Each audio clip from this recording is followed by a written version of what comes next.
The universe holds blueprints for engineering projects of impossible scale. We are about to explore 20 theoretical megastructures, concepts so vast they could only be built by civilizations mastering their stars. By the end, you will understand how the search for these cosmic artifacts is reshaping our quest to find intelligence beyond Earth. What does it mean for a society to outgrow its planet?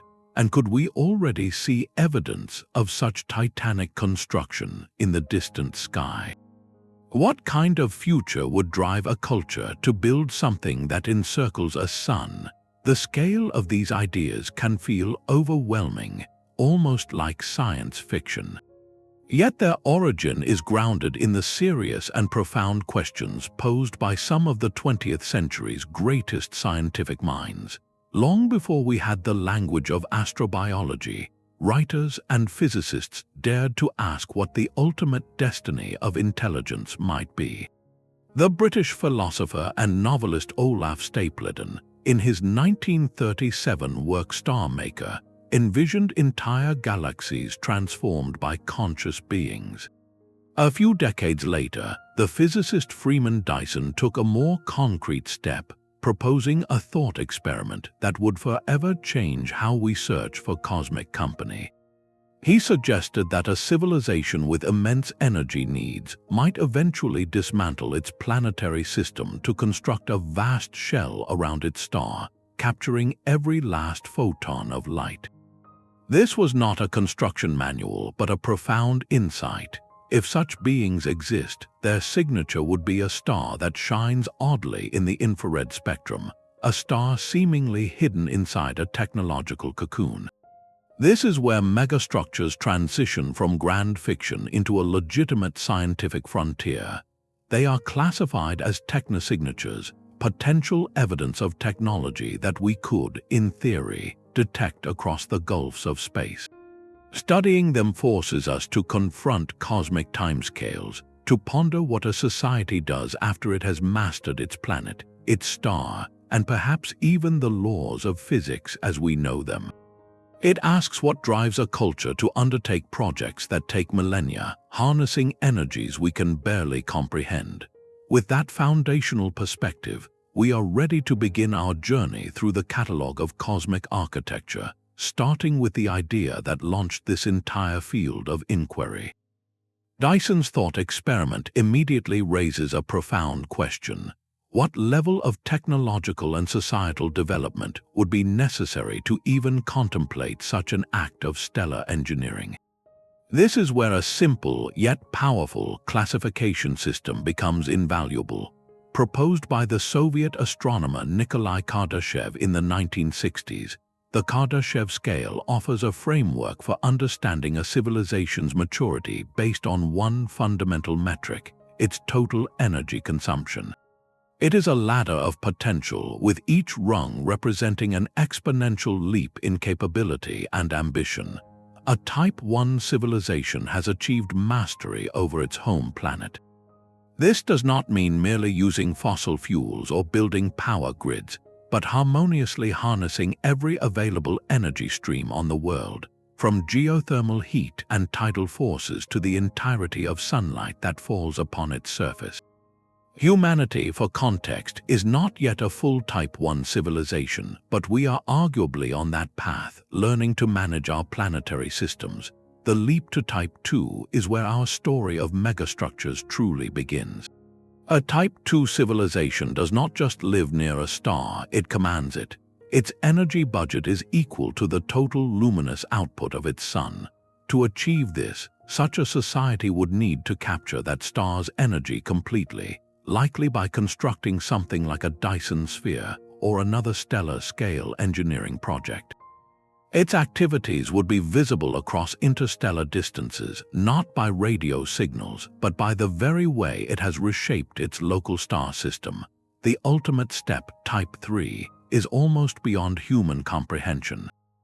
This is a galactic civilization, one that has expanded across the stars and can utilize the energy equivalent of all the 100 billion suns within its home galaxy. Its projects would be so vast they might alter the structure of galactic arms or be detectable as anomalous energy signatures from other galaxies. When we speak of theoretical megastructures, we are largely discussing the logical, perhaps inevitable, infrastructure of a Type 2 society growing toward Type 3.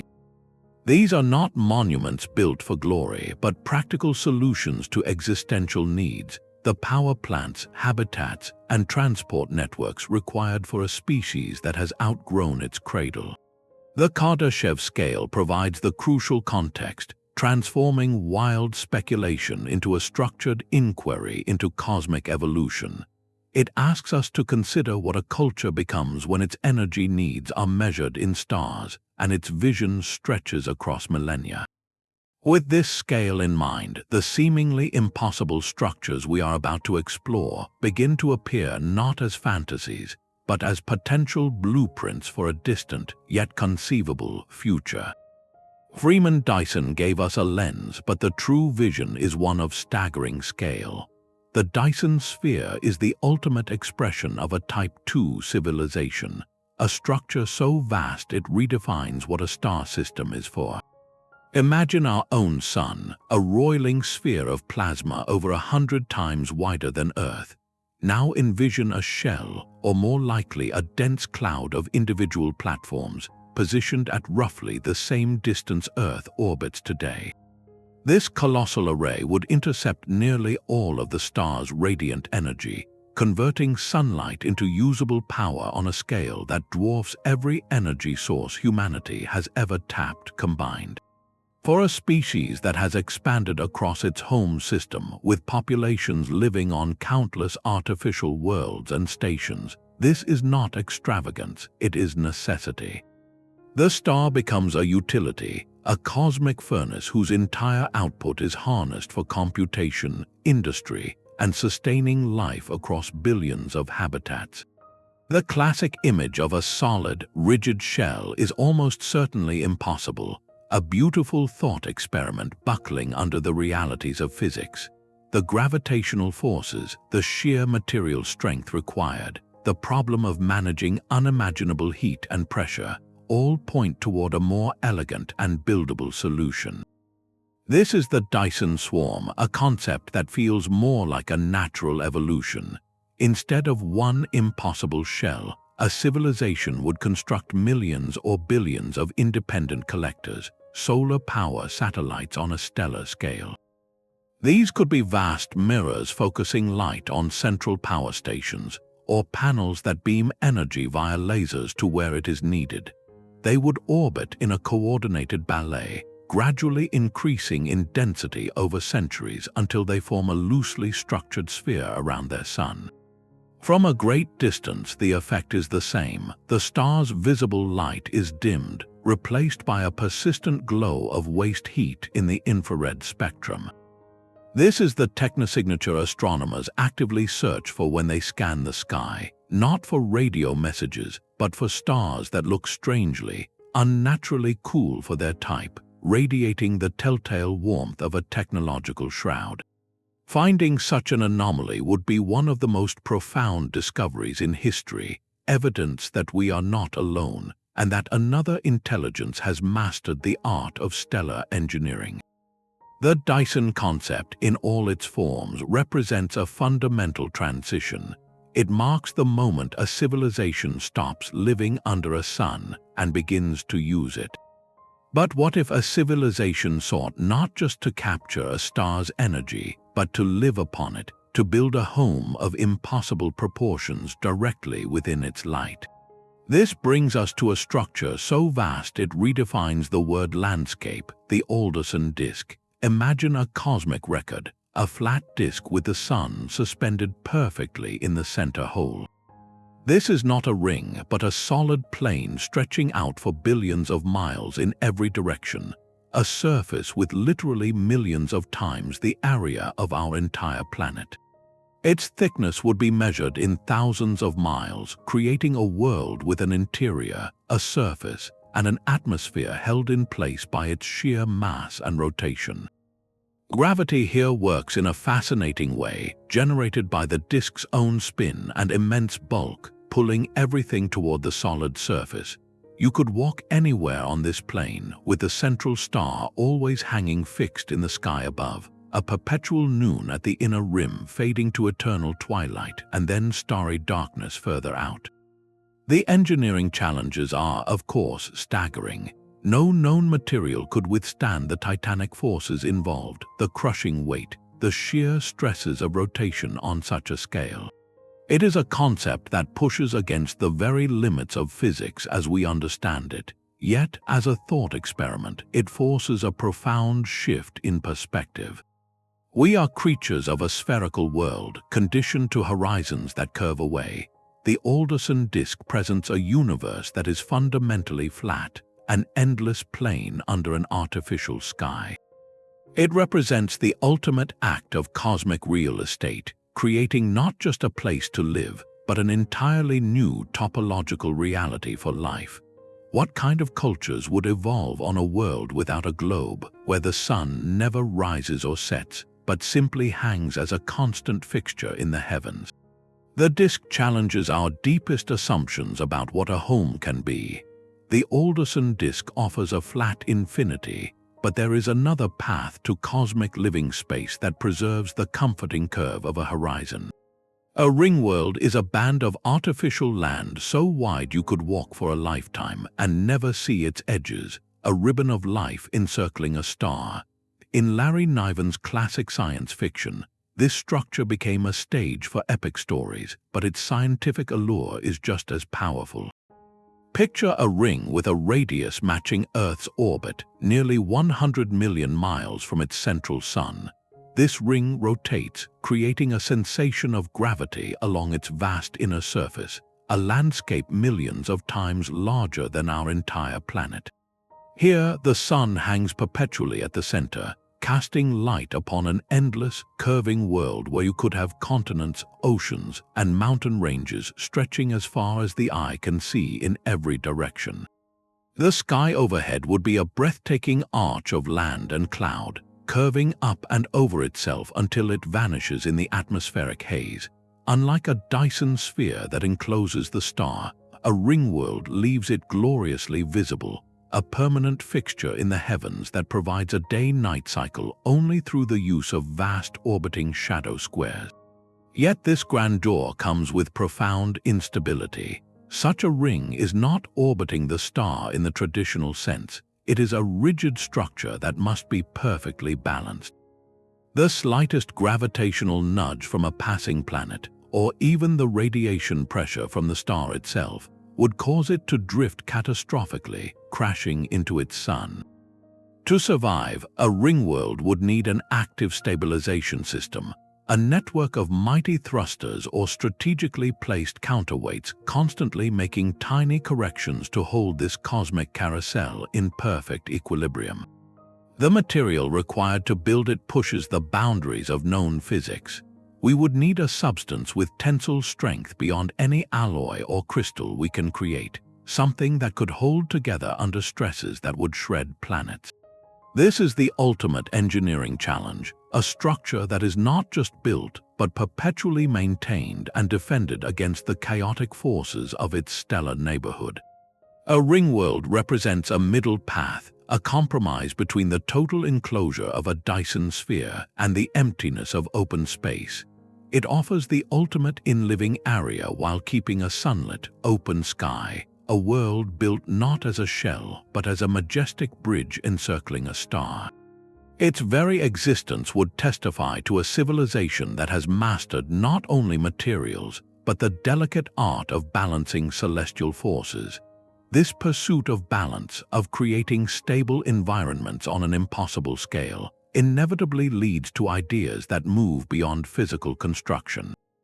The next concepts we explore begin to manipulate the fabric of space and time itself, seeking not just to build a home, but to redefine the very stage upon which reality plays out. A civilization that builds a Dyson swarm has mastered its star, but true mastery might require something more radical, the ability to take that star with you.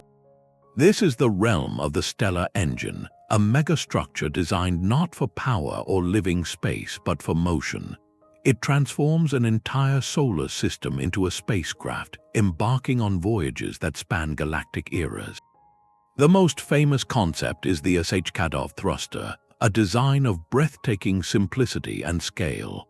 Imagine constructing a colossal parabolic mirror, a reflective shell half encasing the star, positioned just so that it remains gravitationally bound without falling in. This mirror does not capture energy, it redirects it.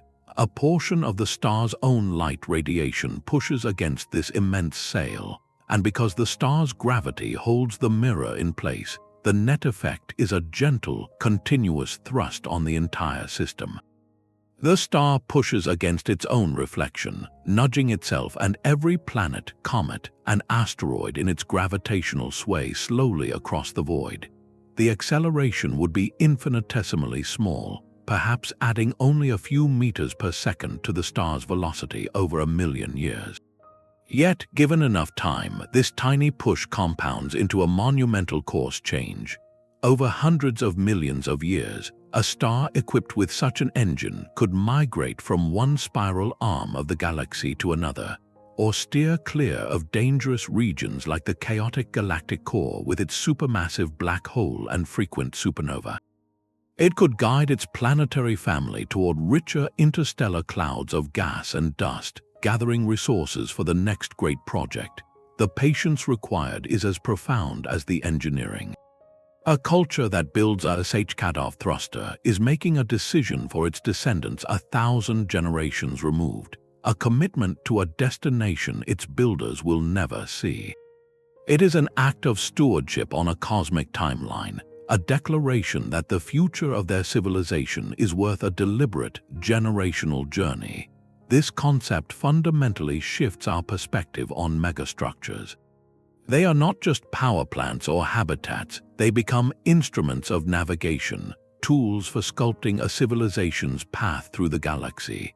A star system in motion, detectable only by the subtle asymmetry of its light or its unusual trajectory, would be one of the most compelling technosignatures imaginable. It whispers of a culture that thinks not in centuries but in galactic years, a society that has chosen to become the captain of its own celestial island. This vision of controlled, deliberate motion stands in stark contrast to another, far more urgent, application of stellar-scale engineering. What if the greatest threat a civilization faces comes not from the galaxy at large, but from the very heart of its own system, from a star nearing the end of its life? The next concept explores the ultimate act of stellar intervention, a megastructure built not for a journey but for survival. But a star's energy can fuel more than just motion or survival, it can power thought itself. The Matrioshka Brain presents a vision of a civilization that has chosen a different path, one where the ultimate purpose of a star is not to light homes but to illuminate consciousness. This is not a habitat but a computer of cosmic scale. Imagine a series of nested shells like the layers of a Russian doll, each one a Dyson sphere built for processing information. The innermost layer, orbiting closest to the star, would be blisteringly hot, its computing substrates designed to operate at extreme temperatures. As this layer works, it radiates waste heat outward, not into empty space but onto the next shell. That second layer is engineered to function perfectly at that lower temperature, using that thermal energy to perform its own calculations. The process repeats, layer after layer, each one operating at a progressively cooler temperature, until the outermost shell radiates the final, faint waste heat into the cold of interstellar space. This is computational architecture at its most efficient, a celestial processor that harnesses every possible joule of a star's energy for a single purpose: to think. The scale of its processing power is beyond any human analogy. Our most powerful supercomputers today might simulate a single molecule in detail or model global climate patterns. A Matrioshka brain could simulate entire universes with different laws of physics just to see what might emerge. It could solve problems in fundamental physics that have eluded biological minds for millennia, or map the infinite permutations of mathematics. For the civilization that built it, this structure might represent a transcendence. Rather than expanding physically across the galaxy, they might choose to upload their consciousnesses into this vast computational substrate, existing as immortal patterns of thought within a virtual reality of their own creation, a reality limited only by the processing power of a star. The Matrioshka brain shifts our perspective on the ultimate goals of intelligence. It suggests a future where the primary activity in the cosmos is not construction or exploration in the physical sense, but pure, unfettered contemplation. A star surrounded by such a structure would appear as a strange, layered infrared object, a quiet, thinking engine glowing with the warmth of a trillion thoughts. It is a monument not to empire but to mind, a silent testament to a culture that looked inward and found a universe there. This inward turn, however, is not the only destiny for a star-faring civilization. What if the greatest challenge and the greatest achievement lay not in harnessing a star, but in creating one from scratch? The ultimate computer requires the ultimate power source, but some of the most transformative structures are those that build a ladder to the stars from our own doorstep. An orbital ring offers a bridge between the world we know and the cosmos we aspire to reach, a practical first step in a journey of 1,000 miles. Picture a slender, rigid loop of cable, perhaps only a meter thick, placed in a low, fast orbit around Earth. This is not a tether hanging down from the heavens, but a dynamic band encircling the planet. The true magic happens with the stations attached to this ring. These platforms do not orbit with the cable. Instead, they use magnetic levitation or mechanical rollers to hold themselves perfectly still relative to a single point on the rotating Earth below. They are geostationary, hanging motionless in the sky, while the ring itself races around them at orbital speeds. This creates a stable, fixed point in space, but without the need for a 36,000-kilometer-tall tower. From these stationary platforms, a simple cable can be dropped down to the planet's surface, creating a space elevator of breathtaking efficiency. Cars could climb this tether using electricity, not rocket fuel, lifting people and cargo into orbit for a fraction of today's cost. But the ring's utility goes far beyond a single elevator. This celestial racetrack could host vast arrays of solar panels, beaming clean power down to the planet 24 hours a day. It could serve as a construction dock, a shipyard in the sky where larger vessels and habitats are assembled in zero gravity, free from the immense cost of launching every single component. The most compelling aspect is its feasibility.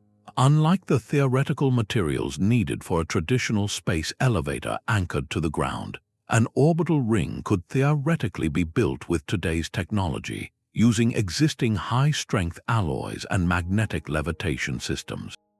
It represents a megastructure that is not a distant fantasy, but a logical next giant leap.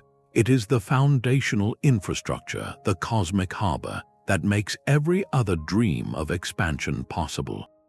By mastering this first manageable ring around our own world, we would learn the principles of large-scale orbital engineering, gaining the confidence and capability to one day build rings around our sun. This concept brings the scale of megastructures down to a human level, showing us that the path to the stars begins not with a single impossible leap, but with a single buildable ring. A linear city stretching from one star to another transforms the emptiness of space into a highway of life. This is the Topopolis, a concept so simple in form, yet profound in implication that it reimagines the very geometry of civilization. Often called cosmic spaghetti, it is exactly that, a single, impossibly long tube, perhaps only a few miles across but millions of miles in length. Inside, the entire structure rotates, creating a comfortable feeling of gravity along its curving inner walls. You could walk or ride a train along a landscape that stretches in a straight line forever, with towns, forests, and rivers arranged in a continuous strip under an artificial sky of lights or projected imagery. The scale is difficult to grasp. A single Topopolis could loop around its home star in a loose, sprawling orbit, not a tight ring, but a tangled nest of tubing that adds up to more living area than 1,000 planets. But the real vision is even grander. Imagine building these tubes not just around one sun, but extending them out across the interstellar void, directly connecting your home system to a neighboring star. A Topopolis becomes a cosmic subway line, a permanent, pressurized passageway where travel between stars is not a dangerous leap through emptiness, but a steady journey inside a protected environment. This represents a fundamentally different philosophy of expansion. Instead of building one colossal, centralized world like a Ringworld or an Alderson Disk, a civilization could choose this decentralized, networked approach. It spreads risk, ensures that no single disaster can threaten the entire population, and allows for incredible cultural diversity as communities develop along different stretches of this endless, branching vine. The space between stars, once a forbidding desert, becomes fertile ground, threaded with these arteries of life and commerce. A galaxy woven through with a web of Topopolis structures would be a living, connected entity, a neural network of habitats where the isolation of star systems is a thing of the past. It suggests a future not of isolated empires, but of a single, intricate, and deeply intertwined interstellar community. The Topopolis weaves a living web between stars, but some civilizations might seek a far more singular and potent anchor. Deep within the chaotic hearts of galaxies, where gravity becomes a crushing force, lies the ultimate power source and perhaps the ultimate foundation.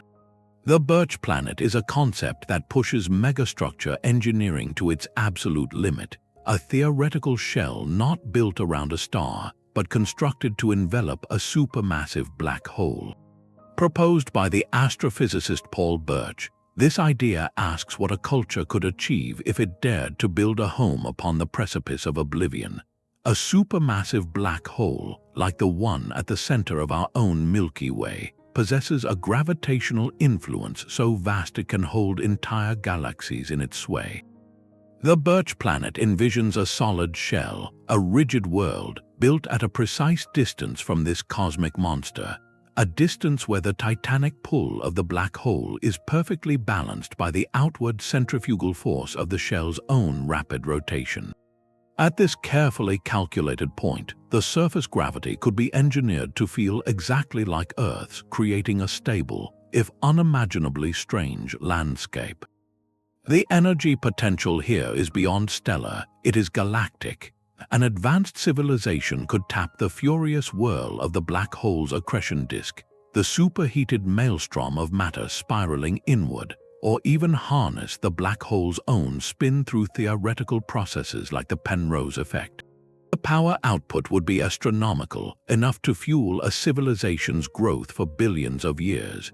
This represents the final step on the Kardashev ladder, moving from harnessing a star to commanding the engine at a galaxy's core. The very concept forces us to expand our understanding of physics and engineering, to include technologies that manipulate gravity and spacetime directly. A Birch Planet is less a place to live and more a declaration of ultimate mastery, a civilization so advanced it does not fear the darkest objects in the universe, but instead builds its capital upon them. Yet the greatest structures begin with the smallest steps, with habitats designed not for gods but for people. Before a civilization can dream of building rings around stars, it must first learn to build a home in the void. This is the practical genius of concepts like the Bernal sphere and the O'Neill cylinder, rotating habitats that serve as the foundational modules for life beyond Earth. Unlike the stellar scale projects, these are human scale, offering a glimpse of the first real stepping stones into a cosmic future. Imagine a Bernal sphere, a vast, hollow ball perhaps a mile in diameter, spinning steadily in the sunlight. On its inner surface, the centrifugal force created by that spin would press everything outward, creating the familiar sensation of gravity. The entire interior becomes a landscape with soil, trees, rivers, and towns arranged along the curving walls. The sky overhead is not open space, but the opposite side of the habitat, a vista of land and cloud arching high above, with the sun's light streaming in through great windows along the axis. It is a world contained within a single bubble, a self-sufficient ecosystem sailing through the dark. The O'Neill cylinder takes this concept and stretches it into a more familiar shape. Picture two immense cylinders, each 20 miles long and 5 miles wide, rotating in opposite directions to cancel out gyroscopic effects. Their inner surfaces are vast, open valleys under a strip of artificial sky, lit by mirrors that reflect the sun, creating a cycle of day and night. You could stand in one of these cylinders and see the land rise up on either side of you, curving overhead until it meets again on the far side, miles above. Clouds would form in the atmosphere held inside, rain would fall on the fields, and a community of thousands, even millions, could live there, completely insulated from the harsh vacuum just beyond the hull. These are not merely spaceships or stations, they are prototypes for new kinds of worlds. They teach us the principles of closed-loop life support, of managing atmosphere and water and agriculture in a perfectly sealed environment. They are the training grounds for the psychology of living in an engineered sky, where every sunrise is scheduled and every mountain was placed by design. Most importantly, they represent a modular approach to cosmic expansion. A civilization could construct thousands of these habitats, each a self-contained ark, and cluster them around resource-rich asteroids or in stable orbits. Over centuries, these clusters could be linked together, their populations growing, their infrastructure merging, gradually forming the dense shells and swarms of a Dyson structure. The Bernal sphere and the O'Neill cylinder are the individual bricks in a cosmic cathedral. They remind us that the journey to the stars is not a single, impossible leap, but a patient process of learning to build, to live, and to thrive in the small, protected pockets of space we first learned to create. A world can grow not only outward but upward, layer upon impossible layer. The Shellworld presents a vision of a planet that has been completely encased, not in a single skin, but in a series of concentric spheres like the nested chambers of a cosmic onion. Each shell is its own separate world with its own atmosphere, its own unique landscape, and its own carefully engineered gravity. This is not expansion across a solar system, but a profound intensification of a single point in space. The original planetary surface becomes just the innermost layer, the historical core, while above it rise level after level of manufactured continents suspended in the sky. The engineering required to support such a structure defies our current understanding, relying on technologies that might seem like magic to us today. Active support systems, perhaps using networks of orbital rings or theoretical contragravity generators, would hold these vast shells apart, preventing them from collapsing under their own immense weight. Each layer would need its own source of light and heat, likely from artificial suns, contained fusion reactors or sophisticated light arrays that cycle through a simulated day and night. The result is a single planetary body transformed into a stack of dozens, even hundreds of entirely distinct biospheres. One shell could be a vast ocean world, the next a mountainous alpine region, the next a sprawling metropolis under a permanent amber twilight. This vertical architecture allows for an almost unimaginable population density and an incredible diversity of environments, all contained within a manageable gravitational well. It represents a different philosophical choice for an advanced civilization. Instead of dispersing across the stars or building a ring around its sun, a society might choose to turn inward to perfect and multiply the space it already possesses. The Shellworld is the ultimate act of planetary stewardship and optimization, a declaration that a world is not a finished product, but a foundation for infinite elaboration. It asks us to reconsider what a planet truly is, not just a rock floating in space, but a canvas upon which intelligence can paint endless new skies. Light itself could become the engine of a galactic age. An interstellar laser highway represents a shift from building places to live toward building the means to connect them. Picture a network of immense laser installations, each one a colossal lens powered by the captured energy of a Dyson swarm, positioned at strategic points across a civilization's territory. These are not weapons but beacons and engines, their synchronized beams, fired with impossible precision across light years, could perform two vital functions for a star-faring society. First, they enable communication. A tightly focused laser can carry vastly more data than a scattered radio signal, allowing for a real-time exchange of information between colonies separated by centuries of conventional travel.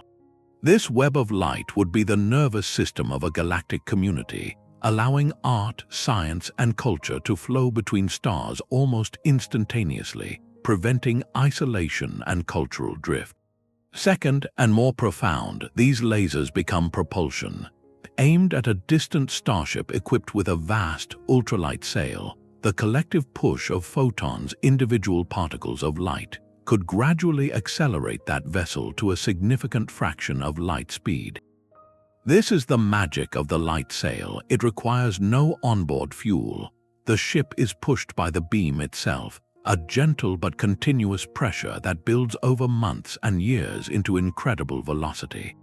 The journey to a neighboring star, which might take tens of thousands of years with chemical rockets, could be reduced to a matter of decades or centuries. This transforms interstellar travel from a desperate, one-way generational mission into a manageable, regular passage. The highway, however, demands a civilization capable of incredible long-term coordination. Each laser station must be maintained over centuries, its aim corrected for the subtle motions of stars, ready to fire on a schedule set for a ship that will not arrive for generations. It is an act of profound trust and foresight, a gift from one era to the next. This network is more than technology, it is a statement of unity. It declares that the civilization sees itself not as a collection of isolated outposts, but as a single, interconnected entity. The empty space between stars, once an impassable barrier, becomes a highway illuminated by cooperative purpose, where light does not just carry messages, but carries entire worlds toward each other. A star's energy can fuel a cosmic mind, but what if the most powerful computer in a system was not built around its sun, but around its largest planet? The Jupiter Brain presents a fascinating alternative to the stellar scale Matrioshka Brain, a computational megastructure of planetary proportions. Imagine transforming a gas giant like Jupiter, with its immense mass and complex internal dynamics, into a single, planet-sized thinking machine. This would not be a shell built around the planet, but a profound conversion of the planet itself. The concept hinges on a hypothetical material known as computronium, a substance engineered down to its atomic structure to be the ultimate medium for information processing. In this vision, the vast bulk of the gas giant, its swirling metallic hydrogen core, its deep layers of helium and other elements, would be slowly, methodically transmuted into this hyper-efficient computational substrate. The planet's own gravitational energy, the slow decay of radioactive elements in its core, or even the initiation of controlled fusion processes within its heart, could provide the immense power required to run this colossal consciousness.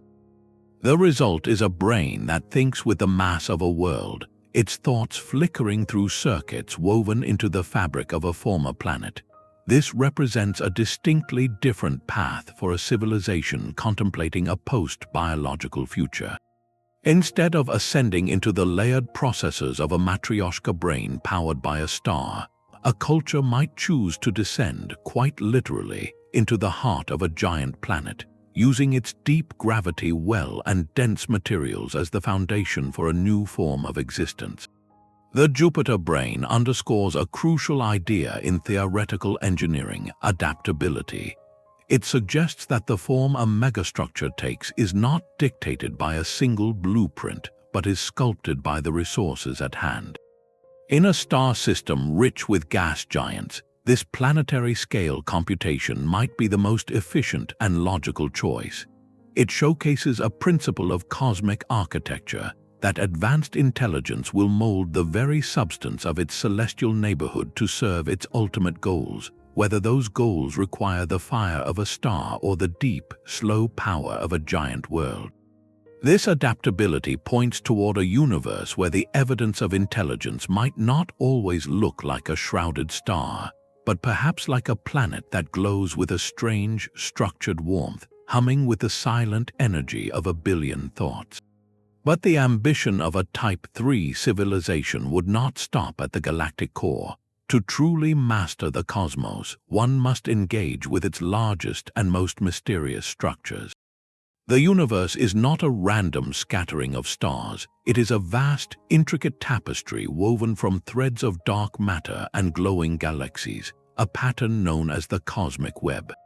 This grand architecture, spanning billions of light years, presents the ultimate source of energy and the final frontier for engineering. A cosmic web harvester is not a single object, but a system of incomprehensible scale, a civilization's attempt to plug into the fundamental circuitry of the cosmos. The filaments of the web are not solid, but rivers of gravitational influence where galaxies flow like beads on a string. A sufficiently advanced culture might learn to capture the immense kinetic energy of these galactic movements, the slow, stately dance of entire star systems pulled by dark matter's invisible hand. The mechanisms are purely speculative, perhaps involving gravitational lenses the size of galaxy clusters to focus these titanic forces, or structures that induce controlled interactions between the dark matter halos that bind galaxies together. Beyond even that lies the most profound mystery: dark energy, the force accelerating the expansion of the universe itself. To tap into that would be to draw power from the expansion of spacetime, a feat that seems to border on the metaphysical. This concept pushes megastructure theory from the scale of stars and galaxies directly into the realm of cosmology. The construction site is no longer a place in space, but the fabric of reality. A civilization operating at this level is not just building within the universe, it is beginning to interact with the universe's underlying blueprints.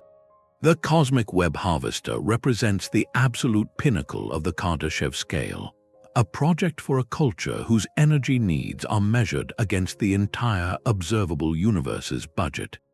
It is a thought experiment that forces us to confront the deepest questions. What does a society do when it has harnessed every star in its galaxy? It looks up and it begins to study the loom upon which all of creation is woven. Harnessing the power of a star is one thing, but to truly command the cosmos, a civilization must learn to tame its darkest and most fundamental forces. The ultimate expression of this might not be a single colossal structure, but a distributed network of contained singularities, a black hole farm. This concept moves beyond using a natural supermassive black hole as a foundation, and instead proposes the creation and management of many smaller, artificial ones, transforming the universe's most destructive phenomena into a clean, hyper-efficient utility. Imagine a facility, perhaps orbiting a quiet red dwarf star, where engineers don't just split atoms, but carefully feed streams of matter asteroidal rock, recycled waste, even spent fuel from fusion reactors, into a constellation of tiny, perfectly contained gravitational pits. As matter spirals into the event horizon of one of these artificial black holes, it doesn't vanish without a trace. In the furious maelstrom just outside the point of no return, known as the ergosphere, the black hole's immense rotation can be tapped. Through the theoretical Penrose process, cleverly directed parcels of matter could be made to emerge from this zone with more energy than they entered with, effectively stealing rotational energy from the black hole itself. For even smaller, microscopic black holes, another, more subtle energy source becomes available: Hawking radiation. According to Stephen Hawking's work, black holes are not perfectly black. They should emit a faint glow of particles due to quantum effects near their event horizons. For a tiny black hole, this radiation would be significant, causing it to evaporate in a final, brilliant flash of energy. A civilization that could create and precisely sustain such microscopic singularities would hold a power source of unimaginable density, millions of times more potent than nuclear fusion, with the ash being pure radiation. The engineering challenges are, of course, monumental. It requires a mastery over gravity and particle physics that borders on the magical, the ability to create black holes on demand, likely by focusing incredible amounts of energy into a single point, and then to contain and feed them without risk of catastrophic growth or evaporation. This is not just power generation, it is the pinnacle of fundamental physics made manifest as infrastructure. A black hole farm represents the final blurring of the line between a power plant and a laboratory exploring the deepest laws of reality. It suggests a future where the most feared objects in the universe become domesticated, their ferocious appetites and energies carefully meted out to light cities and fuel thought, the ultimate demonstration of a civilization that has moved from fearing nature's extremes to employing them as essential tools. But a civilization that masters the physics of black holes is also a civilization that has learned to think in deep time. All of these grand projects, from stellar engines to galactic harvesters, are built on the assumption of continuity, that there will be a future society to inherit them. Yet history, even cosmic history, is filled with unexpected ends. This leads to a different kind of megastructure, one built not for the living, but for those who come after, perhaps long after the builders are gone. The time capsule megastructure is an act of hope cast across eons. Its purpose is not energy, computation, or living space, but pure preservation. Imagine an object of incredible durability, forged from materials designed to withstand the slow erosion of cosmic radiation and micrometeorite impacts over billions of years. It might be placed in a perfect, stable orbit in the deep, cold far beyond the outermost planets of a dying system, a silent moon waiting in the perpetual dark. Within it is not treasure but memory. The entire accumulated knowledge of a civilization could be encoded there, using storage methods that defy decay, perhaps by etching information into the crystal lattice of synthetic diamond or arranging atoms with perfect precision. Some concepts go even further, suggesting a capsule that uses the gravitational harmony of an entire planetary system as its storage medium, where the subtle dance of orbits itself holds a coded message, a song written in gravity that only a star-faring culture could hear. This structure represents a profound shift in motivation. It is not a tool for the present, but a gift for an unknown future. The builders are not solving an immediate need for power or habitat. They are confronting their own mortality on a civilizational scale. They are asking what part of themselves is worth preserving across cosmological epochs, what story deserves to outlive their sun. It could be a library, a seed bank containing the genetic blueprints of their world's biosphere, or even a wake-up call, a carefully designed beacon meant to activate only when it senses the emergence of a new technological species in the galaxy. This transforms cosmic engineering from a practical endeavor into a deeply philosophical one. It is an attempt to have a conversation with time itself, to whisper across an abyss so vast that stars are born and die in the silence between question and answer. Building such a capsule requires a humility rarely associated with megastructures. It is an admission that even the mightiest civilization may not last forever, but that its ideas, its art, its very essence might. In the quiet orbit of a forgotten star, such a monument would stand as the ultimate testament to a culture that looked into the infinite future and chose to say, "We were here, and this is what we learned." This focus on legacy and communication across time naturally leads us to consider the opposite end of the technological spectrum, not a message for the future, but a project designed to actively reshape the past. The desire to preserve a legacy is profound, but what if a civilization's most urgent need was not to send a message, but to receive one? Knowledge itself can be the ultimate resource, and the quest for it might drive the construction of a different kind of megastructure, one dedicated not to power or life, but to pure seeing. The Gravity Lens Telescope leverages the universe's own architecture to create an observatory of impossible clarity. It begins with a prediction from Einstein's theory of general relativity, that massive objects like stars warp the fabric of space-time around them. This curvature acts like a lens, bending and focusing light from objects directly behind it. Our own sun possesses this power. At a precise line extending outward from the Sun, roughly 900 times farther than Pluto's orbit, lies a region called the solar gravitational focus. Here, light from a distant star or exoplanet passing by the edges of our Sun is bent inward and concentrated into a magnifying beam of incredible power. Placing even a modest detector at this spot, over 1,000 times farther from the Sun than Earth, would create a telescope with capabilities we can barely fathom.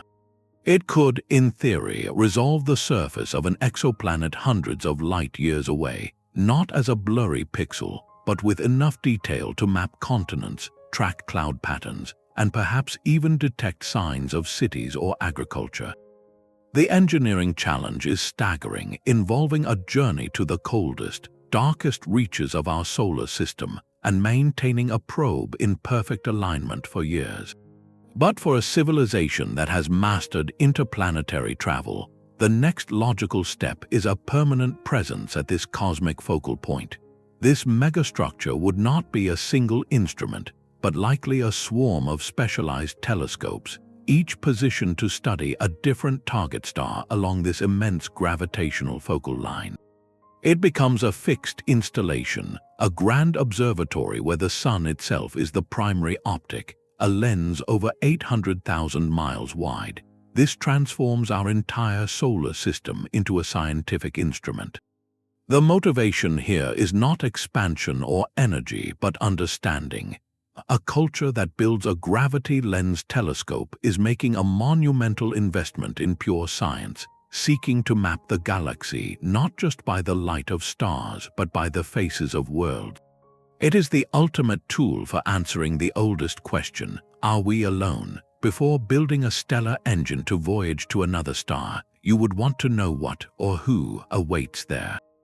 This structure represents a civilization that values curiosity as highly as conquest, that believes the universe's greatest secrets are worth a journey to the edge of darkness to unveil. A star is more than just a source of light. It is a colossal reservoir of raw material. Every sun is a vast, churning ocean of hydrogen and helium, the fundamental elements for building a cosmic civilization.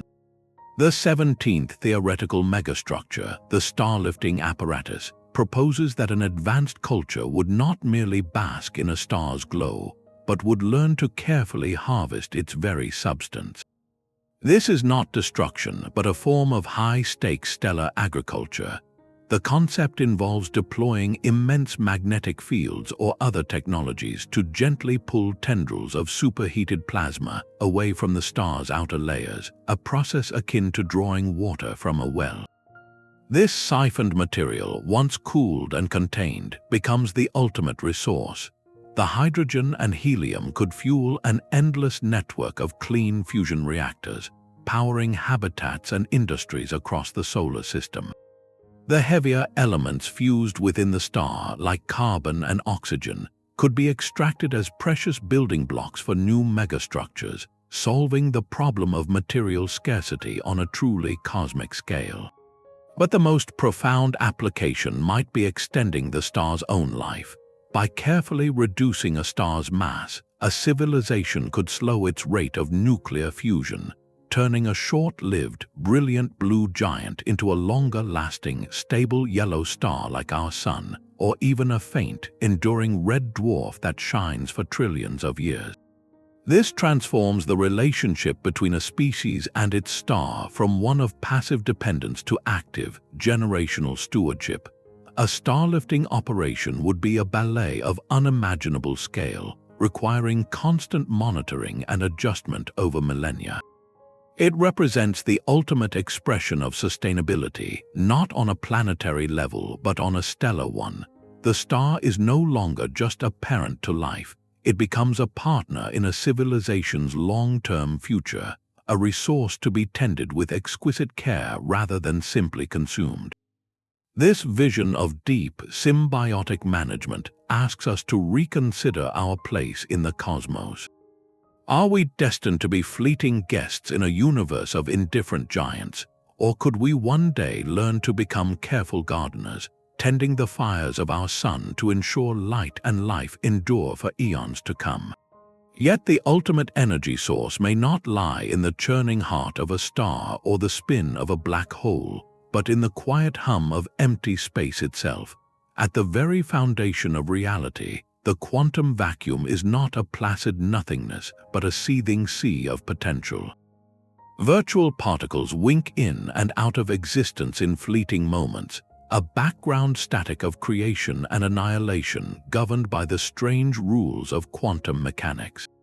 The 18th theoretical megastructure, the quantum reservoir, is an attempt to tap this fundamental noise to build a power plant that draws from the fabric of spacetime. For us, the idea of harvesting zero-point energy remains a highly debated frontier of physics, more often the realm of speculative thought than practical engineering.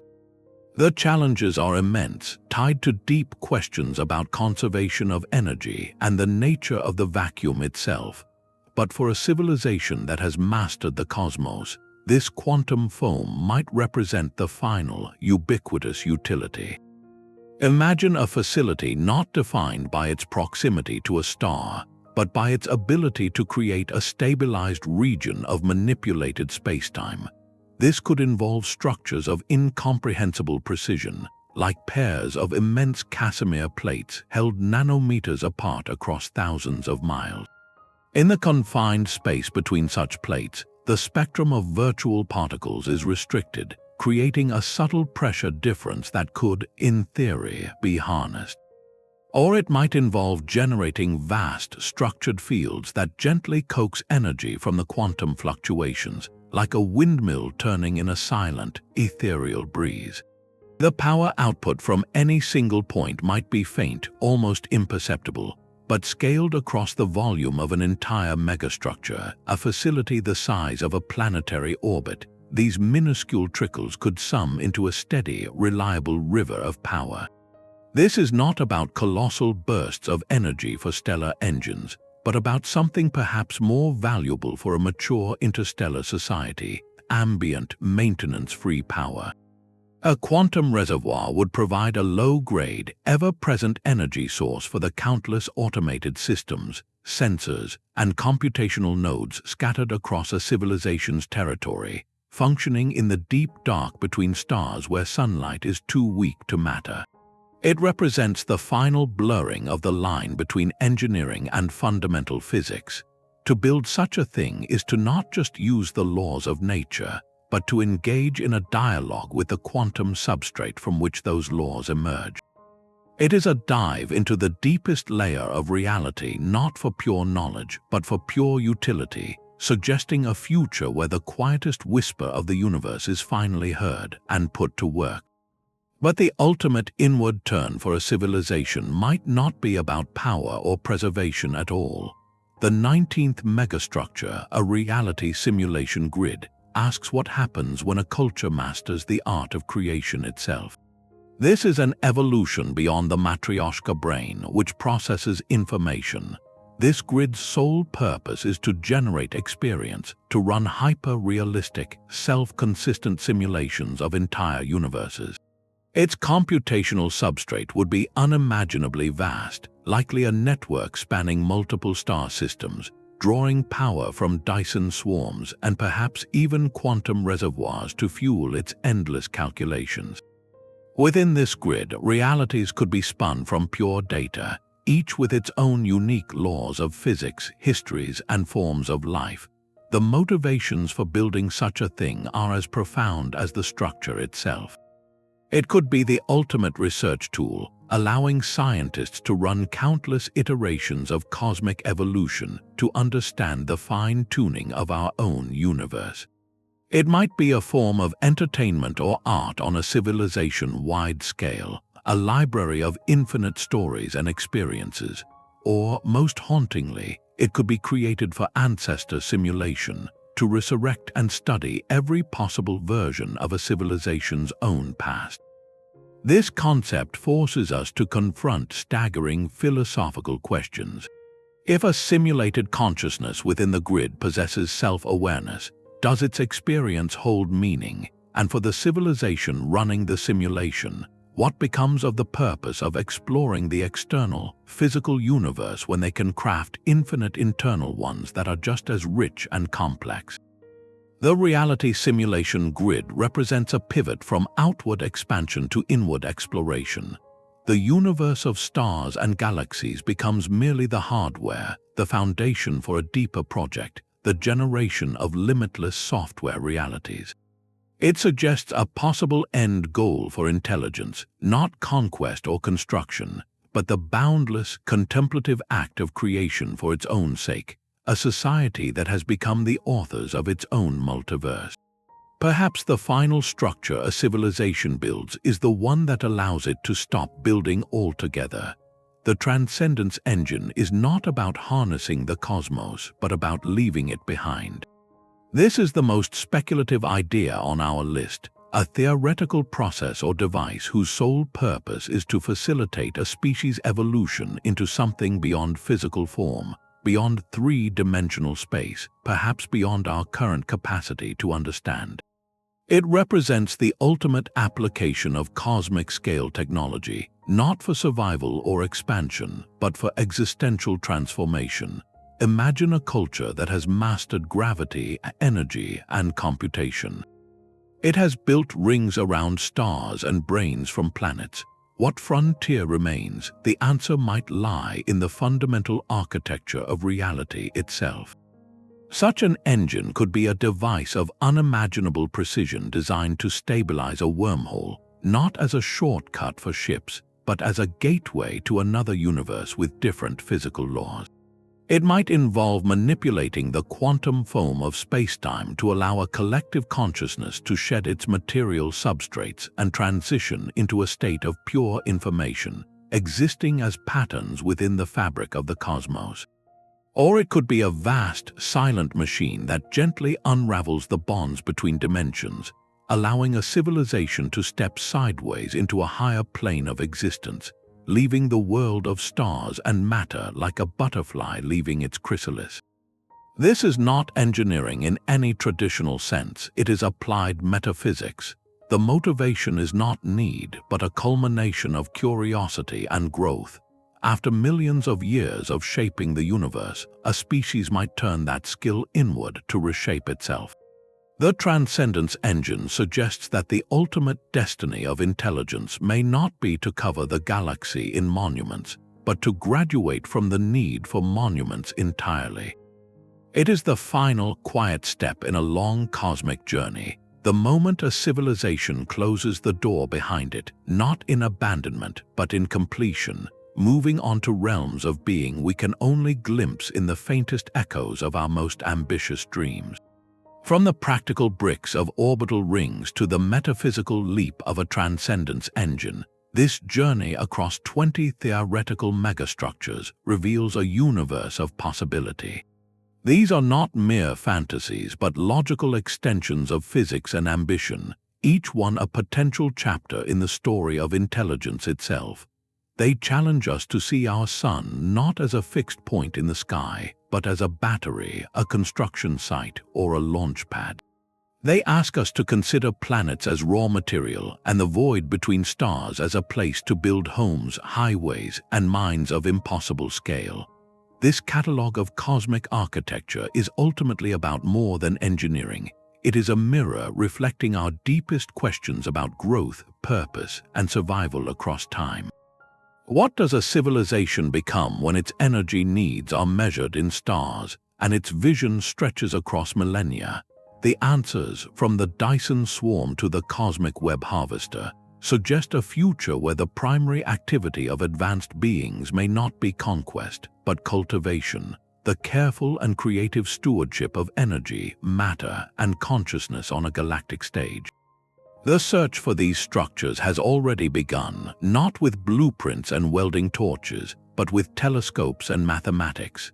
Astronomers scan the sky for the technosignatures of these grand projects, for stars that shine too dimly in visible light while glowing brightly in infrared, or for patterns of motion that defy natural explanation. Each anomalous data point is a whisper of a possibility, a hint that we might not be the first to look up at the night sky and dream of building something greater. This endeavor bridges science and speculation, grounding our grandest visions in the rigorous search for evidence. It reminds us that the universe is not just a place to explore, but a place to potentially meet our peers or our future selves through the monuments they leave behind. As you look up at the stars tonight, let your imagination wander across these scales. Picture the silent, thinking glow of a Matrioshka brain, or the stately, million-year journey of a star under sail. Consider the quiet orbit of a time capsule waiting for a future that has forgotten its builders. These ideas expand our sense of what is possible, not just for hypothetical alien civilizations, but for our own long-term trajectory. They invite us to participate in a conversation that spans the cosmos and the future, a dialogue about what intelligence might build when it truly comes of age.